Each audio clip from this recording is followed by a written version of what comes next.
હાલે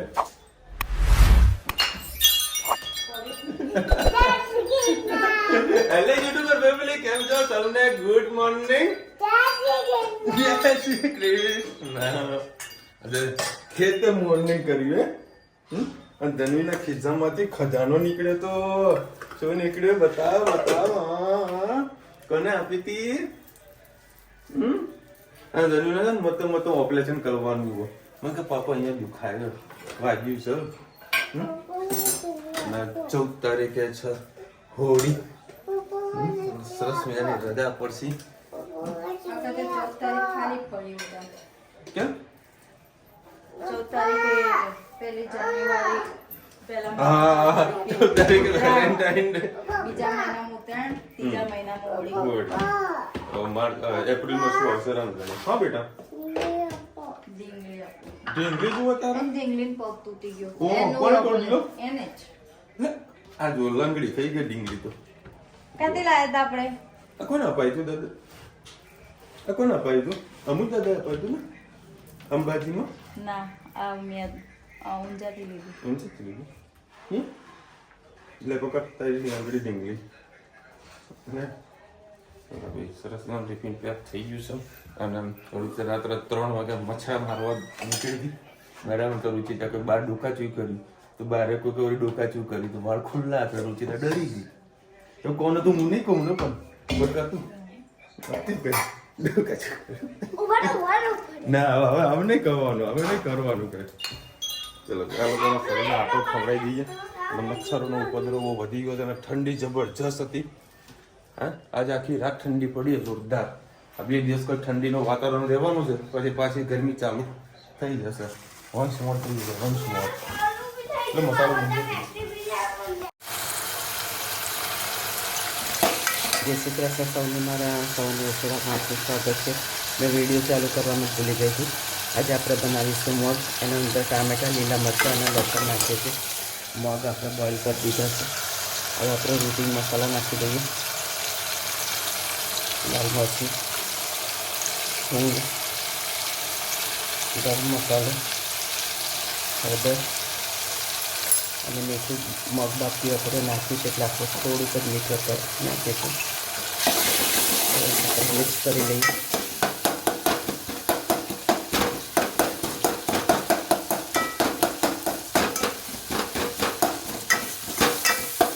ટામેટાં ના રીતે સુંદરી નાખીશું.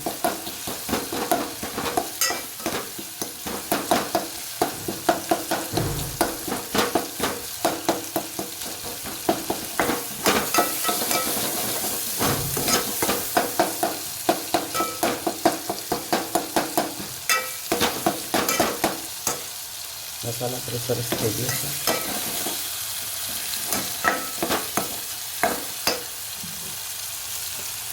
મગ નાખી દઈશું.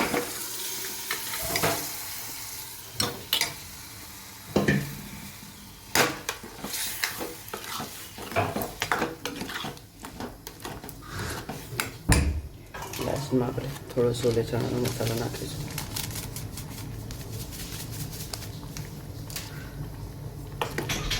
તમને જેટલો રસો ખાવો હોય એ પ્રમાણે તમે પાતળા જાડા રાખી શકો છો. કોમેન્ટમાં ચોક્કસ કહેજો અમારા તમને મગ કેવા લાગે. જય શ્રી કૃષ્ણ સૌને, મારા સવારના રસોડામાં આપનું સ્વાગત છે. આજે પાછી ફરમાઈશ એના પપ્પાની થઈ કે સરગવન બટાકા બનાવો, અરે સરગવન બેસન પાછો બનાવો. તો આપણે નાખી દીધું છે લસણ, લીલા મરચાં અને બેસન અમે ચારીને કોથળીમાં ભરતા હોય છે.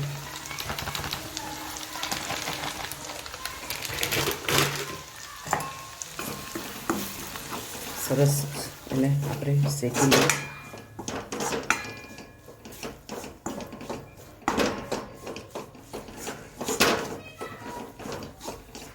આજે વઘારેલી ખીચડી પણ સાથે સાથે બનાવેલી છે.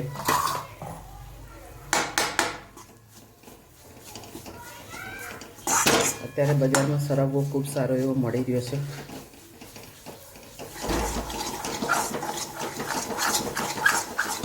સરસ આપણે મસાલો શેકવાની સુગંધ આવી રહી છે.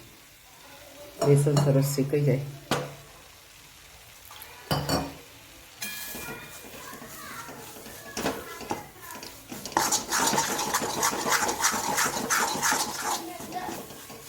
આ રીતે પહેલો મસાલો નાખવાથી શું આપણો મસાલો કાચો નથી લાગતો.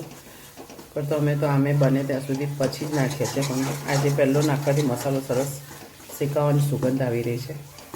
બેસન આપણો થોડોક જ છે એટલે જલ્દી સરસ શેકાઈ ગયો છે. હવે એના અંદર નાખીશું પાણી.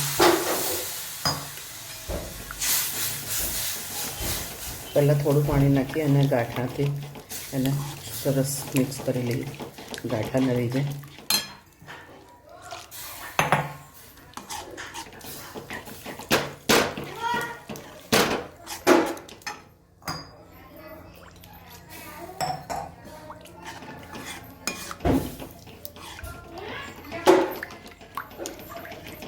આ સબ્જી ઇન્સ્ટન્ટ થઈ જતી હોય છે. અચાનક જ આપણા ઘરે મહેમાન આવ્યા હોય ને તો તમે આ લીલી ડુંગળીમાં, મેથીની ભાજીમાં, ગમે તેમાં તમે આ બેસન સરસ બનાવી શકો. અને ગરમ ગરમ આ બેસન ખાવાની ખૂબ મજા આવતી હોય છે.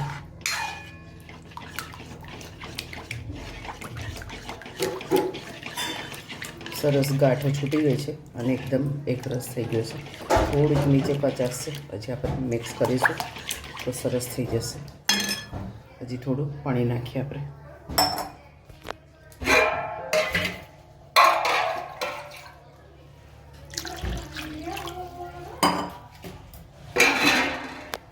હવે એની અંદર આપણે મસાલા કરી દઈએ. ગરમ મસાલો,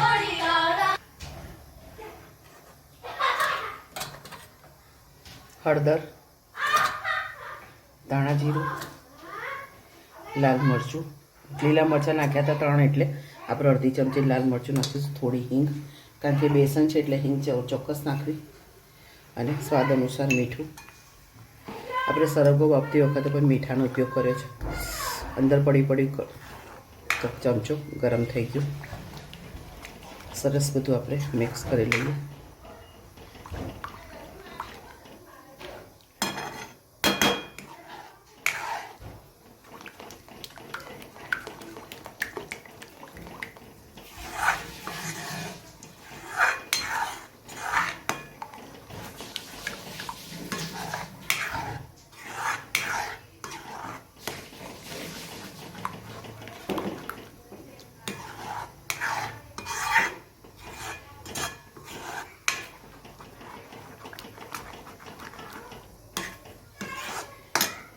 હવે જે આપણે સરગવો બાફ્યો હતો તે અંદર નાખી દઈએ.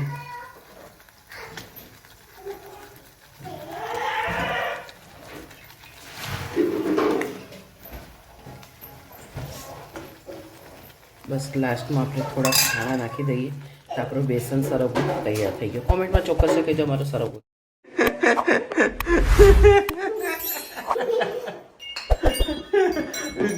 જોર કર્યો ચાલુ જ ચાલતો એમ. ચલો ભાઈ, આ ખિસકોલી હે, નાની નાની ખિસકોલી. આ ખિસકોલી હે ને, કોની બેનપણી ધલો? કોની બેનપણી કેજે? હે રુચિતા નિશા. રુચિતા એવી ડર અને ધનુ તેરતા તો ધનવી શું કર્યું? ધનુ સાચું બોલજે તું. હે ધનુ તે શું કર્યું? હે બમ કરી ગઈ બમ. શું કરી બોલજે? હે શું કરી દે? ધનુ હેપી બર્થડે બોલ દેજે. હેપી બર્થડે બોલ દેજે. હેપી બર્થડે બોલ. હેપી બર્થડે બોલો ને, માટે સરપ્રાઈઝ બોલો. હેપી બર્થડે શી આંટી. Happy birthday. બર્થડે ગયો ક્યાંનો ગયો એમનો? 22 તારીખનો હતો. આ જયદીપબેન ત્યાં હતા ત્યારે બર્થડે હતો ને એમનો, ત્યાં કેક કીધું નતું આપણને કે ભાઈ શીલાબેન છે ને ગમતું નથી, એટલે અત્યારે તમે બર્થડે વિશ કરી ને બેટા. કે હેપી બર્થડે. મને મા માટે તમે કેક કેમ ના લાગે કે હે? જોજો આ જો આ સર્કસ જુઓ, ખાલી આનું સર્કસ જુઓ છે, એનું બેલેન્સિંગ જુઓ, ગજબ છે ને. આને હાથ ઉભા રાખીને તો કરી શકે. છોડ દે, હાથ છોડ દે. જુઓ જ બેલેન્સિંગ.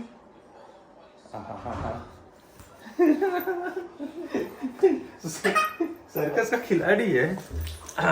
चला भाई सरस में सरगवा था गरमा गरम. તાર ખાવાનું બેટા? એ ચકુ તો કોના બર્થડે માં કઈ એ તો કે કોઈના બર્થડે માં કે ફુગા ઉપાડીને લાય હે બેટું? એમ જ આપ્યો સામે. અચ્છા. 6:46 આસપાસ કંઈક રોજાનો ટાઈમ હોય છે. રોજા છોડવું રોજું ખોલવાનું. હું કાલે રોજ છોડવા બધું મારી વિશાલ રોજું તોડવાનું બોલ મને કે વિશાલ તોડવાનું ના હોય, રોજું ખોલવાનું. બધું હા ભાઈ રોજું ખોલવાનું હોય. તો આજે અમે થોડા વહેલાસર નીકળ્યા હતા, કારણ કે મારા જોડે જે ભાઈ આવે છે એ ભાઈને રોજા ખોલવાનો છે. તો ગાડીમાં જ અમે ખોલાવી દઈએ છીએ, મતલબ રિવરફ્રન્ટ આગળ ઊભી રાખીએ, ત્યાં આગળ રોજું ખોલી દે. તો ફ્રૂટને બધું લઈએ. તો માજો ટેટી તો પડી જ હતી, બરાબર. બીજું એક કામ કર, બીજું બી એક ફ્રૂટ લઈ લઈએ, બરાબર. એક્ઝેક્ટ કટોકટીનો ટાઈમ 6:46 રોજો અમને ખોલવાનું હોય. તો 6:40 અમે પહોંચ્યા ફ્રૂટની લારીએ. તો ફ્રૂટના લારીવાળાએ શું કીધું ખબર છે કે તમારે જેટલું ખાવું હોય ને એ બેસીને ખાઈ લો, પૈસા હું નહીં લઉં.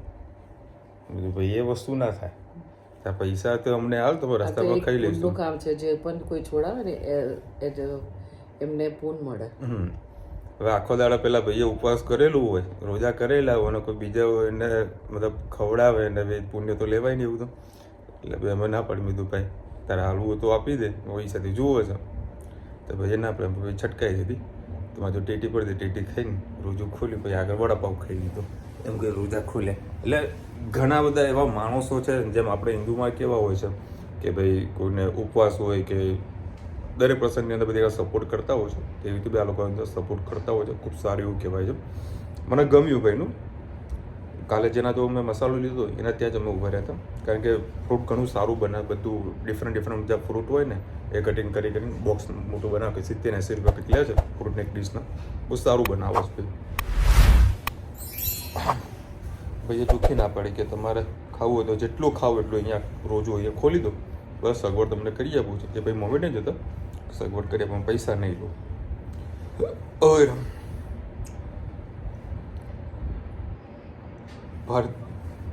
ભારતીભાઈ પટેલ, હા ભરતભાઈ પટેલ.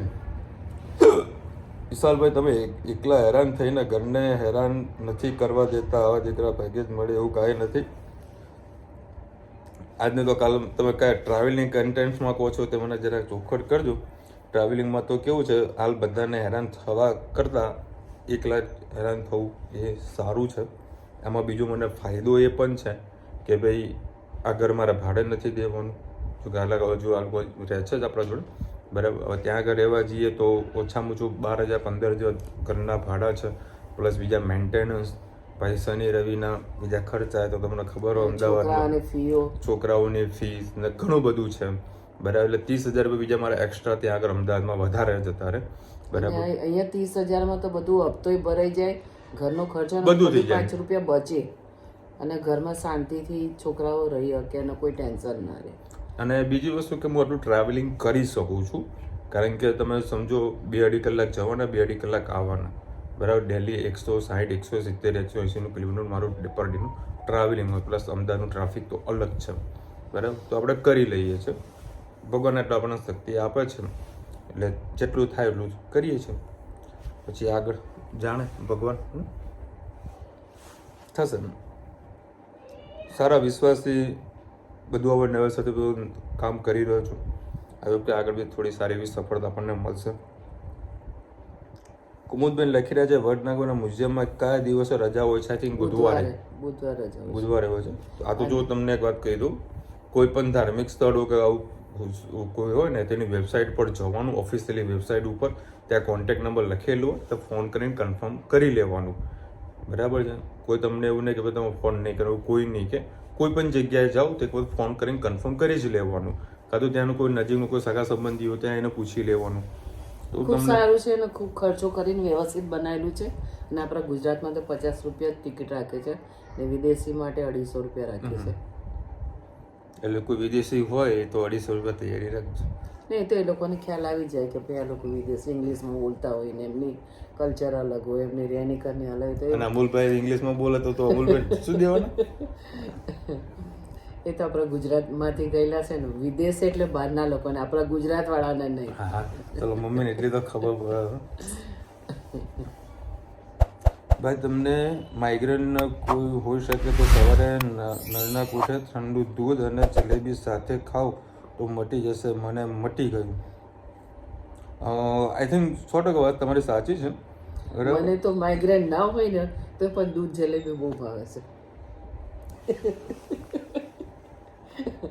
એવું જરૂરી નહીં કે આપણે માથાનો દુખાવો લાવવો જ પડે.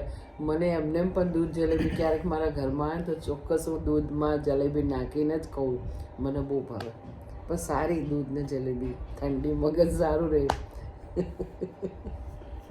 કુમુન બેન તમે નવું હણું વાલ્યું છે બરાબર, તો હું 9 સાડા 9 કે આવું તો જલેબી વાળો નાહી જતો હોય એના ઘરે બરાબર, તો સન્ડે મમ્મીને મસ્ત જલેબી ખવડાવી ગઈ. કશો વાંધો નહીં, એક થેલી દૂધ લેતો આવવાનું, જલેબી લેતો કેમ આવવાનું. ઘરમાં દૂધ નહીં પડ્યું હોય એ મારે લાવવાનું? એમ નહીં, આપણે તો રોજનું દૂધ આવતું છે, જલેબી નાખવું તો એક્સ્ટ્રા લાવવું પડે. આ તો વાંધો ને 100 ગ્રામ જલેબીમાં હવે દૂધ વાપરે કેટલું એક્સ્ટ્રા વપરાય? લાવવું પડે. પછી આપણે રોજ રૂટીનનું દૂધ પછી વાપરીએ ને, પછી બજારમાંથી આમે લાવીએ કે આમે લાવીએ, એટલે લાવવું પડે. એમાં કંઈ પૂછે ખાવું હોય તો કંઈ કરવું પડે. ચોખાગીરી લાવવાની કે એ તો ડાલડાની? ચાલે. હવે મગજને ક્યાં ખબર છે કે ચોખ્ખું છે કે દાળ છે? ખાવાથી જીભને હવાથી જ મતલબ છે ને. એટલે 100 ગ્રામ ચાલી જાય.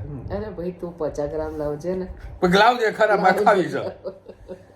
ચલો કઈ હણું સન્ડે આમનું પૂરું કરીએ. અને મને છે ને ઘણા વર્ષોથી પાઇનેપલ વાળી જલેબી ખાવાની ઘણી ઈચ્છા થઈ છે. મને મેં આજે વિડીયો જોયો તો મને ગમે છે પાઇનેપલ વાળી. લઈ આવતા આપણે પાઇનેપલ લઈએ, ઘેર બનાવીએ જલેબી.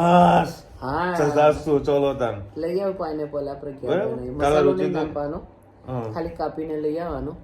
પછી આપણે ઘેર એના પીસ પાડીને પાઇનેપલ ની જલેબી બનાવીશું. હે ને? ચોક્કસ. બસ તો જો કાલા પાઇનેપલ ની જલેબી બનાવશે કે નહીં જો મસ્ત. કાલે નહીં, તો કાલ થોડો રવિવાર છે. કાલ ના બને? રવિવારે બધા ઘરે હોય તો પછી ગરમ ગરમ ગરમ ગરમ ખાવાની મજા આવે. હા ચલો બસ રવિવારે રવિવારે. નકર બહારની જલેબી તો ફાઇનલ તો સજ. હા ચલો એક નવી રેસીપી ટ્રાય કરીએ. ચલો મળીશું નવા વિડીયો સાથે, નવા મોજ મસ્તી સાથે. ત્યાં સુધી અમને આપો રજા. જય હિન્દ, ભારત માતા કી જય. અને વિડીયો ગમે તો ફટાફટ લાઈક કરો, શેર કરો, સબસ્ક્રાઇબ કરો બધાને. રાધે રાધે. રાધે રાધે.